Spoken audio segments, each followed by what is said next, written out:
High everyone, welcome back to my channel. कसे आहात तुम्ही सगळेजण? आणि आपल्या खूप साऱ्या व्हिडिओजना तुम्ही खूप छान प्रेम देतात आहे. सो मनापासून थँक्यू. आणि कालचा जो व्हिडिओ होता त्यामध्ये मी तुम्हाला बोलले होते की नेक्स्ट व्हिडिओमध्ये मी तुम्हाला माझं फर्स्ट ट्रायमेस्टर कसा गेला हे नक्कीच शेअर करेन तुमच्यासोबत. तर तेच आज मी तुमच्यासोबत शेअर करणार आहे. त्यामुळे हा व्लॉग जो आहे तो एका जागी बसून निवांत होणार आहे. आणि जे काही मला प्रॉब्लेम्स फेस करावे लागले किंवा माझे सिम्पटम्स काय होते ह्या सगळ्या गोष्टी मी आज तुमच्यासोबत शेअर करणार आहे. काही विसरू नये म्हणून मी असं नोट डाऊन करून घेतलं ह्या मोबाईलवरती. आणि मागच्या व्लॉगमध्ये मी सांगितलंच होतं की मी नोट डाऊन केलंय, तसं सुद्धा ह्या मोबाईलमध्ये तसं सुद्धा या व्हिडिओचं मी मोबाईलमध्ये नोट डाऊन केलंय. सो एक एक गोष्ट मी तुमच्यासोबत शेअर करते. माझा फर्स्ट मंथ म्हणजे जेव्हा मी चेक केलं त्याच्या अगोदरचे दिवस ते कसे गेले ते मी तुमच्यासोबत शेअर केलं, जे ऑलरेडी 2 व्हिडिओमध्ये शेअर केलंय. एक पहिला व्हिडिओ तो म्हणजे माझ्या रिॲक्शनचा, जेव्हा मला कळलं की मी प्रेग्नंट आहे किंवा मी ज्या दिवशी चेक केलं त्या व्हिडिओमध्ये मी सगळ्या गोष्टी शेअर केलेल्या आहेत. तुम्ही तो व्हिडिओ बघितला नसेल तर नक्की जाऊन बघा. डिस्क्रिप्शनमध्ये मी लिंक देते, आय बटनला सुद्धा मी तो व्हिडिओ लावेल. आणि जमलं तर मला लक्षात राहिलं तर एंड स्क्रीनला सुद्धा मी तो व्हिडिओ लावेल. सो तुम्ही तो जाऊन बघा किंवा मग कालचा व्हिडिओ तुम्ही बघा, ज्या व्हिडिओमध्ये मी मला बेबी मुवमेंट कधी जाणवल्या आणि माझा म्हणजे प्रेग्नेन्सी पॉझिटिव्ह येण्या अगोदर माझे काय काय सिम्पटम्स होते हे मी तुमच्यासोबत शेअर केलेले. सो त्या व्हिडिओमध्ये जाऊन बघा, त्यामध्ये सगळी डिटेल्समध्ये मी तुम्हाला माहिती सांगितलेली आहे. तर आता एकदम शॉर्टकटमध्ये सांगते मी फर्स्ट मंथचं. बाकी सेकंड आणि थर्ड जो मंथ आहे त्याचं एकदम व्यवस्थित डिटेलमध्ये सांगेल की माझे सिम्पटम्स काय काय होते, मला काय काय त्रास झाला आणि कसे माझे हे 3 महिने गेले. तर चला आपण वेळ वाया न घालवता पटकन असं व्हिडिओला स्टार्ट करूयात.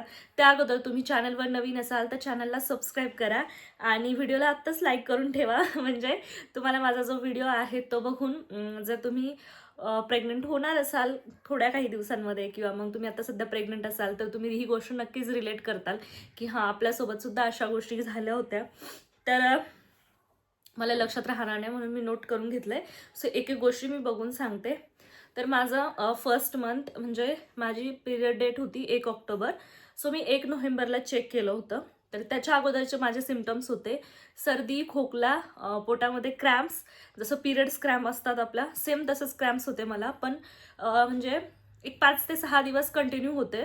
पण असं कंटिन्युअसली नव्हते, एका दिवसामध्ये मला थोड्या वेळ व्हायचं मग बंद व्हायचं, थोड्या वेळ व्हायचं बंद व्हायचं, असे ते क्रॅम्प्स होते. त्यानंतर सर्दी खोकला खूप जाम झाला होता मला, जो कधीच होत नाही एवढा. आणि कफसुद्धा मला आयुष्यात पहिल्यांदा कफ झाला होता. मी लहान असेल तेव्हा झाला असेल मला माहिती नाही, पण जसं मला कळतंय तसं मला पहिल्या वेळेस कफ झाला होता. माझा पूर्ण आवाज चेंज झाला होता. हे माझं दुसरं सिम्पटम्स होतं. पहिलं क्रॅम्प्स होते, पोटात खूप जास्त पेन होत होतं. कदाचित ते इम्प्लांटेशन पेन असावं. त्यानंतर ना सर्दी खोकला कफ हे दुसरं सिम्पटम.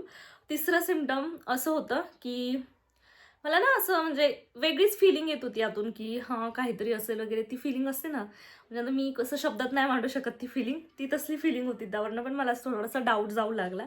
आणि चौथी गोष्ट म्हणजे माझे पिरियड जे आहेत ते लेट झाले होते. लेट पण नाही म्हणता येणार, बट मला ज्या डेटच्या 3-4 दिवस अगोदर येतात ते आले नव्हते.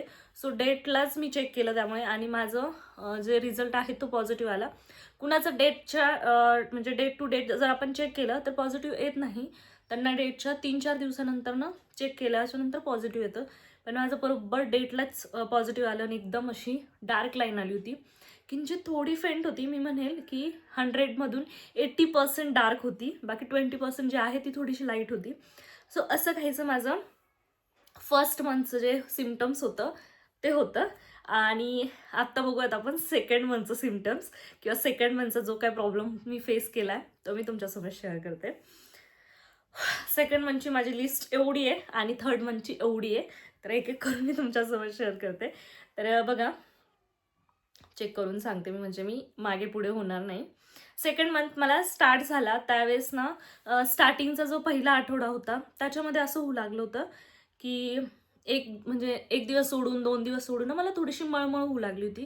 आणि मला असं होत होतं की म्हणजे जेवण जात होतं पण मला मळमळ होऊ लागली होती. कधी असं वाटायचं की नको यार खायला, पण मी तरी जेवत होते. मला सगळ्या गोष्टी व्यवस्थित जेवण जात होत्या, म्हणजे चपाती असो भाजी असो, दुसरा काहीच प्रॉब्लेम नव्हता.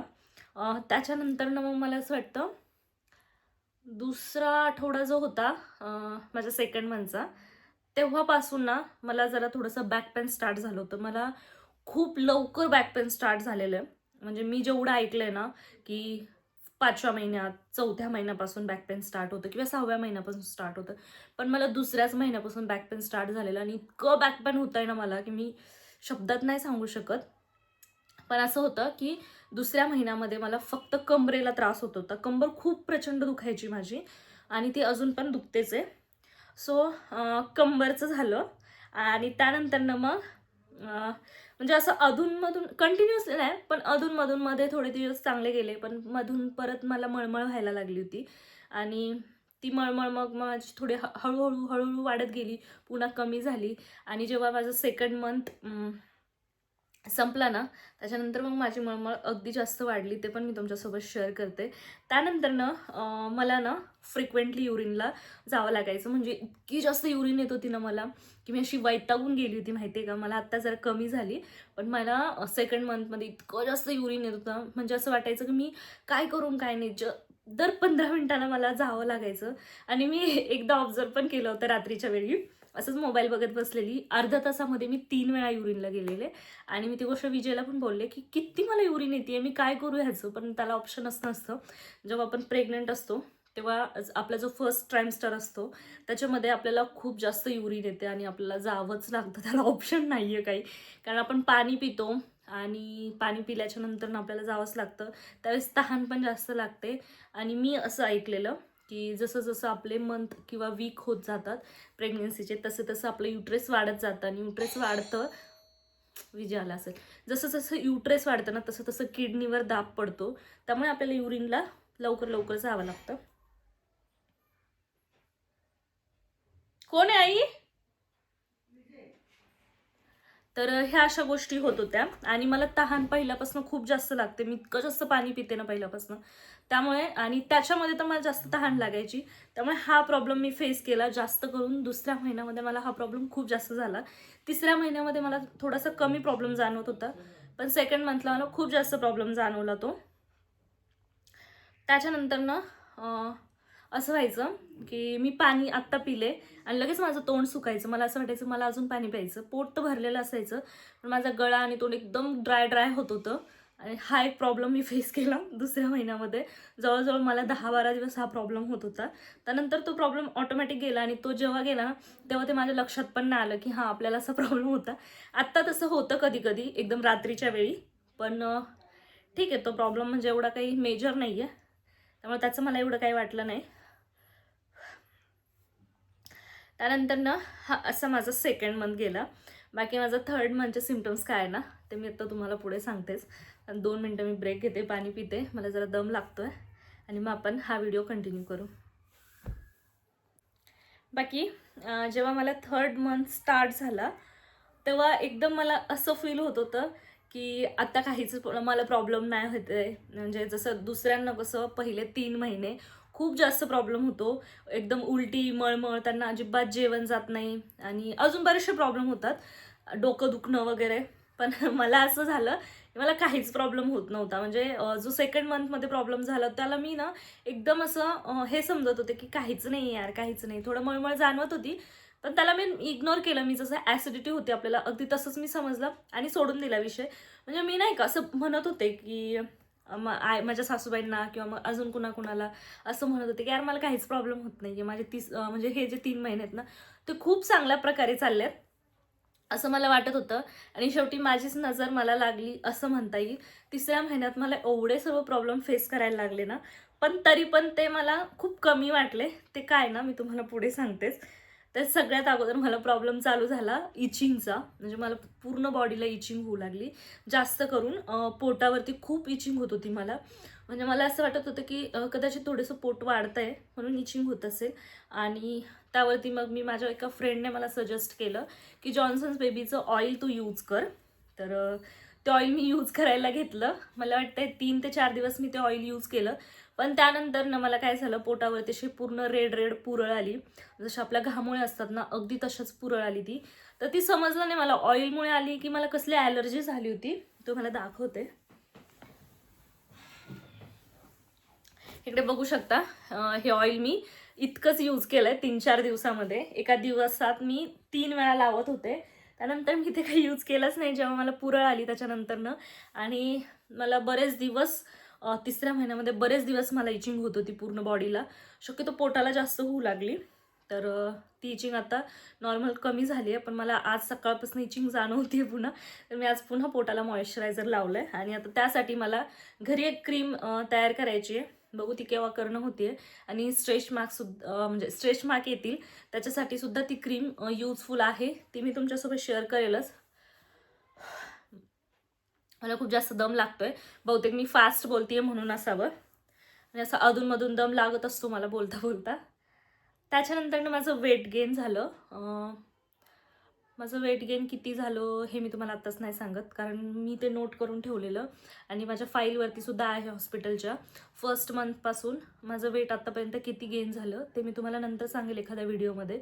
तर वेट गेन झालं. वेट गेन झाल्यामुळे मला माझे कपडे टाईट व्हायला लागले. अगोदरचे जे कपडे होते ना ते मला येतच नाही आहे. तुम्ही मागच्या एका व्हिडिओमध्ये बघितलंच असेल, मी शेअर केलं होतं की मला कपडे येत नाही आता. पहिले असं होतं आहे, ज्या ड्रेसचा टॉप मला येतो आहे त्याची पॅन्ट मला येत नाही आहे, ज्याची पॅन्ट येते आहे त्याचा टॉप येत नाही आहे.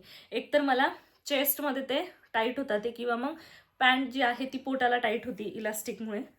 हा एक प्रॉब्लेम, सगळ्यात मोठा प्रॉब्लेम हा आहे की मला कपडे येत नाही आहे आणि मला त्याचा खूप जास्त ताण येतो आहे आता. मी कालच माझे सगळे कपडे जे आहे ते साईडला काढले, जे मला येतात ते साईडला काढले आणि मोजून मला असं वाटतं 5 ते 6 ड्रेस मला राहिलेत आत्ता घालायला. बाकी सगळे मी पॅक करून वरती ठेवून दिलेत. तर हे असा कपड्यांचा सगळ्यात मोठा प्रॉब्लेम आहे, जो की मला सहन नाही होते आणि आता मला लवकरच कपडे घ्यायला लागतील. त्याच्यानंतर ना मळमळ तर अधूनमधून होतच होती 3ऱ्या महिन्यामध्ये. हे तुम्ही असं समजा की 3ऱ्या महिन्याचे जे 20 दिवस होते त्याच्या आधीची गोष्ट मी तुम्हाला सांगते. त्याच्यानंतर बॅक पेन, इतकं जास्त बॅक पेन वाढलं ना माझं, कमरेचं तर वाढलंच. मला असं होतं मी रात्री झोपले की मला इकडच्या अंगावरून ह्या अंगावर व्हायचं असेल ना तरी पण मला विजेचा आधार घ्यायला लागतो, त्याचा सपोर्ट घ्यायला लागतो. मी त्याला म्हणत असते की मला हात दे, किंवा मी त्याला पकडते आणि विजे जर नसेल तर बेडला खालून पकडते आणि मग फिरते ह्या अंगावरती. इतकं जास्त मला कंबर दुखती आहे माझी. आणि बॅक पेन म्हणजे कंबर तर दुखती, पण इथून तर खाली कमरेपर्यंतचा हा जो भाग आहे ना पाठीचा, तो पूर्ण डेंजर जाम होतो माझा. आणि आत्ता मला असं होतं आहे मी 5 ते 7 मिनिटाच्या वरती जास्त वेळ अशी बसून नाही राहू शकत.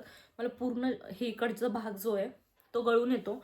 इतकी जास्त कळ लागते ना त्याला की समजत नाही काय करावं. मी विजेकडनं दाबून पण घेते. दिवसभरामध्ये 4 ते 5 वेळा झेंडूबाम पण लावून होतो माझा कधी कधी. एका तासामध्ये 2-3 वेळा झेंडूबाम लावून होतो. इतकं जास्त मला हे दुखतं. कंबर तर दुखते, कंबर जास्त झोपल्यावरती मला जाणवते, पण ही जी बाजू आहे ना ती बसल्यावरती जाणवते.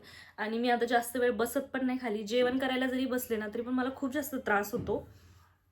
हे बॅक पेनचं झालं. त्याच्यानंतर ना BP लो झाला होता माझा. एक दिवशी असं झालेलं, जवळजवळ 3:30-4ची गोष्ट आहे दुपारची. जेवण वगैरे केलं, मी इकडे येऊन झोपले बेडरूममध्ये. आई नव्हत्या. आई मला असं वाटतं गावी होत्या की माझ्या नंदेकडे होत्या माहिती नाही. विजय पण घरी नव्हता. नाही, आई पण होत्या. हा, आई होत्या, विजय पण होता. तर मी जेवण केलं, इथे येऊन झोपले, मोबाईल बघितला, खूप वेळ मोबाईल बघितला. आणि मला काय झालं, अचानकच एकदम डोळ्यासमोर असं गरगरायला लागलं. इतकं जास्त गरगरत होतं ना की मला समजत नव्हतं काय होतंय तर. आणि मग मी मोबाईल ठेवला. मला वाटलं मोबाईल भरपूर वेळ बघितल्यामुळे होत होतं. मोबाईल ठेवला, डोळे बंद केलं, झोपले जरा वेळ. आणि उठल्याच्या नंतर पुन्हा मला गरगरायला लागलं. म्हणजे पूर्ण फिरत होतं. मी झोपलेली असू द्या, उठलेली असू द्या, डोळे बंद असू द्या, मला पूर्ण फिरत होतं. मला असं वाटलं की कशामुळे होतंय समजत नाहीये. मग नंतर मी थोड्या वेळ गॅलरीमध्ये बसले. मला विजयने सांगितलं गॅलरीमध्ये बस, जरा बरं वाटेल. तिथं बसले. नंतर केळी खाल्ली 1-2. तेव्हा मला थोडंसं बरं वाटलं. पण पुन्हा मग मी स्वयंपाक केला. स्वयंपाक केल्याच्या नंतरनं जेवण केलं आणि पुन्हा झोपायला आले. तर मला बेडवर अंग टाकलं इतकं जास्त गरगरायला लागलं. म्हटलं आता मला दम नाही निघत आहे. लगेच आम्ही इथं छोटं क्लिनिक आहे घराच्या इकडेच, तिथे गेलो. क्लिनिकमध्ये BP वगैरे चेक केला तर माझा BP लो झाला होता. तर त्यांनी मला सलाईन लावली होती. त्याचं फुटेज मी इथे ॲड करेल, माझ्याकडे आहे ती क्लिप, जेव्हा मी शूट केलं होतं असंच. तर मला सलाईन लावली होती आणि तिथे जवळजवळ 1-1.5 तास गेला असेल आमचा सलाईनमध्ये. त्याच्यानंतर ना मध्ये परत एकदा मला असं जाणवलं की मला गरगरते. आणि तेव्हा पण मला असं जाणवलं की कदाचित BP लो झाला असेल. आणि मग मी तेव्हा मला असं वाटतं काहीतरी खाल्लं त्यानंतर, मग मला थोडं बरं वाटायला लागलं. असा BP लोचा सुद्धा प्रॉब्लेम मला झाला होता. त्यानंतर ना तिसऱ्या महिन्याचा जो शेवटचा आठवडा होता, जो शेवटचा वीक होता ना, तो माझ्यासाठी भयंकर होता. भयंकर म्हणजे भयंकर. पहिलं बॅक पेन, दुसरी गोष्ट मळमळ. इतकी मळमळ होऊ लागली की मला असं वाटतं मी त्या वीकमध्ये ना चपाती खाल्लीच नाही आहे. मी फक्त ज्वारीची भाकर खात होती आणि ते पण मला असं व्हायचं की एक टाईम खाल्लं ना मला दुसरा टाईम अजिबात जेवण जात नव्हतं. मी 1-2 दिवस ना नाकाला रुमाल बांधून मी स्वयंपाक केला होता आणि मला फोडणीचा वास आणि एवढा त्रास नव्हता होत तेव्हा. पण मला चपातीचा वास, इतका डेंजर चपातीचा वास येत होता ना, मला चपाती नकोच वाटत होती खायला. मी अजिबात चपाती खात नव्हते. ज्वारीची भाकर आणि पापडाची चटणी खाल्ली मी 2 दिवस. नंतर पापडाची चटणीनं सुद्धा मला त्रास होऊ लागला. तर हे असा माझा शेवटचा आठवडा गेला, जो की खरंच खूप भयंकर होता. आणि जे मळमळ, जेवण न जाणं, हा त्रास मी खूप जास्त भोगला शेवटच्या म्हणजे तिसऱ्या महिन्याच्या शेवटच्या आठवड्यामध्ये. आणि आता मला 4था महिना चालू आहे. तर 4थ्या महिन्याचा मला काय काय त्रास आहे ना, मी तुम्हाला नंतर 4था महिना संपल्याच्या नंतर शेअर करेल. पण तिसऱ्या महिन्यात खरंच मला शेवटचा जो आठवडा ना, तो खूप विचित्र गेला. तेव्हा मला असं वाटलं की कंटिन्यू 3 महिने जर मला मळमळ उलटी असली असती तर माझं काय झालं असतं. मी हा विचार मला म्हणजे त्यावेळेस करवत नव्हता. मी असा विचार करायची की ज्यांना ह्या गोष्टी होतात आहे ना, त्यांना किती त्रास होत असेल. तेव्हा मला ते लक्षात आलं आणि मग मला असं वाटलं की नाही, खरंच प्रेग्नन्सी सोपी नाही आहे. आपण गंज म्हणतो की प्रेग्नन्सी सोपी आहे, खूप छान आहे, मी करून घेईल ॲडजस्ट, असं तसं, मला बेबी पाहिजे तर. पण त्यावेळेला आपल्याला असं वाटतं की खरंच खूप जास्त अवघड आहे. सध्या मी परेशान आहे माझ्या बॅक पेनने आणि मला जेवण नाही जात, ह्या 2 गोष्टींनीच मी परेशान आहे. खूप जास्त मळमळ होतं. आता तरी चपाती आणि फोडणीचा वास अजिबात सहन होत नाही. झाले 2 दिवस आईच स्वयंपाक करतात आहे. मी किचनमध्ये जात पण नाही आहे, फक्त भांडे घासते आहे. आणि जर करायची झाली माझ्यापुरती भाकर तर मी ती करते आहे. बाकी सगळं आई करतात आहे. सकाळचा नाश्ता, 2 टाईमचा स्वयंपाक हे माझ्याकडनं होत नाही आहे. मला खूप जास्त वास येतो. तिकडं फोडणी चालू असेल ना, मी बेडरूमचा दरवाजा बंद करते, ब्लँकेट तोंडावरती घेते आणि मग इथं झोपते. तेव्हा ते मला हे होत नाही आहे, नाहीतर मला खूप त्रास जास्त होतो आहे. बाकी बॅक पेन ह्याचा खूप त्रास होतो आहे. जर तुमच्याकडे काही सोल्युशन असेल ना, मला कमेंटमध्ये कळवा. मला डॉक्टरांनी एक मेडिसिन दिली बॅक पेनसाठी, पण मी ते काही घेत नाही आहे. नको वाटतं एक्स्ट्रा मेडिसिन घ्यायला, विजय पण नाही म्हणे मला. त्यामुळे मी ती मेडिसिन घेत नाही आहे. बाकी हा जो व्हिडिओ आहे थोडासा मोठा झाला असेल, कारण मी माझा पूर्ण फर्स्ट ट्रायमेस्टर मला कसा गेला नाही ह्याची जर्नी तुमच्यासोबत शेअर केली आहे. बाकी अजून तुम्हाला काही प्रश्न असतील तर तुम्ही मला कमेंटमध्ये विचारू शकता, त्याचे आन्सर मी नक्कीच करेल. आणि लवकर मला आपले सबस्क्रायबर जे आहेत ते 10K झालेले बघायचे. सो लवकर लवकर सबस्क्राईब करा, व्हिडिओला लाईक करा आणि जर तुम्हाला माझे व्हिडिओज आवडत असतील ना तर व्हिडिओला शेअरसुद्धा करा. तर चला, अशी माझी फर्स्ट ट्रायमेस्टरची जर्नी होती. बाकी सेकंड ट्रायमेस्टरची जर्नी आहे किंवा 4थ्या महिन्याची जर्नी आहे ती मी तुम्हाला नंतर शेअर करेलच, माझा 4था महिना संपल्याच्या नंतर.